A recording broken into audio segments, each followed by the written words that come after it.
વિસાવદરમાં સરકારી બાબુઓની મીઠી નજર હેઠળ સુજલામ સુફલામની પરમિશનના ઓઠા હેઠળ થોડા દિવસે ગૌચરમાંથી ખનીજ ચોરી થઈ રહી છે। ગૌચરની જમીનમાં ખાડો ખોદી પશુધનના મોનો કોળિયો છીનવાયો છે। ઈમાનદારીના બંગડા ફૂંકતા ધ્રુવ રાષ્ટ્ર સન્માન અધિકારીઓની નજરે વિસાવદરની ધરતીનું ચીરહરણ થાય છે, ત્યારે દુશાસનો સામે કેમ ચૂપકીદી સેવી રહ્યા છે કે પછી સત્તાનો રૂઆબ બતાવવા માટે ચોક્કસ જગ્યાએ નક્કી કરાય છે। તાજેતરમાં જ વિસાવદર તાલુકામાં હાલ ખનીજ ચોરોએ જાણે કાયદાનો કોઈ ડર જ ન રહ્યો હોય તેમ બેફામ બનીને લૂંટ ચલાવી રહ્યા છે। નવાઈની વાત તો એ છે કે આ માફિયાઓએ હવે પશુઓ માટે અનામત રખાતી ગૌચરની જમીનનો જે બાકાત રાખી નથી, દિવસ દિન દહાડે ગૌચરમાંથી બેરોકટોક ખનીજ ઉપાડી રહ્યા છે, જેના કારણે ભવિષ્યમાં પશુપાલકો પોતાના પશુધનને ક્યાં ચરાવશે તે એક વિકટ પ્રશ્ન બની રહ્યો છે। એક જ દિવસમાં અંદાજે 120 જેટલા ટ્રેક્ટરો શહેરના મુખ્ય માર્ગો પરથી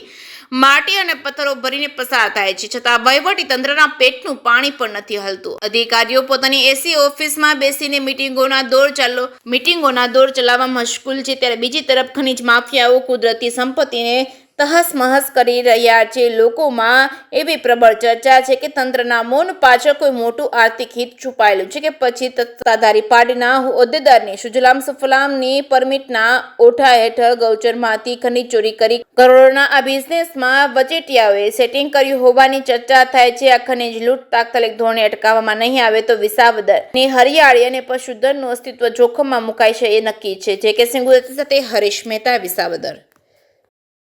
તમારું નામ શું છે ભાઈ? મારું નામ આજાભાઈ ગુસાભાઈ વાટેર।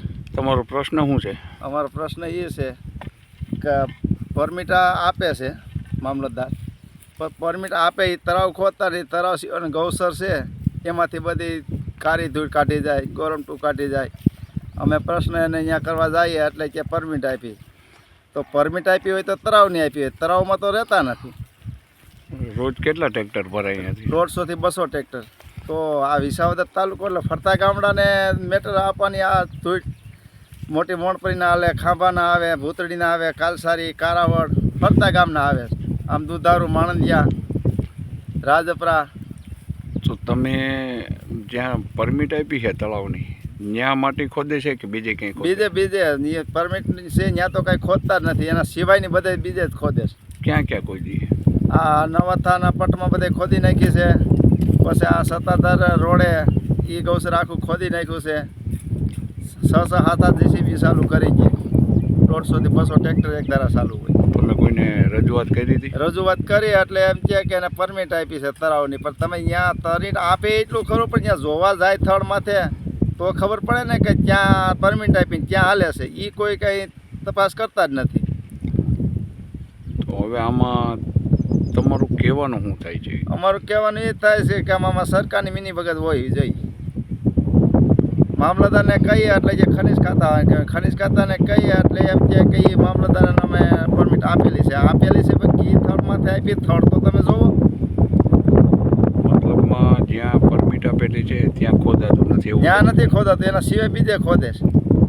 અંદાજે કેટલું ખોદાઈ ગયું ગૌચર? અંદાજે જાજુ ખોદી નાખ્યું છે। આવડા જુનાગઢ આવડા સત્તાધાર રોડમાંથી છે ને એ તો ઉપાડી લીધું છે 20 વીઘામાં, અને ત્યાં તો રામેશ્વર તળાવ ગણ્યું, તો રામેશ્વર તળાવ તો ત્યાં છે નહીં, અને રામેશ્વર તળાવના નામની પરમિટ કાઢવી છે।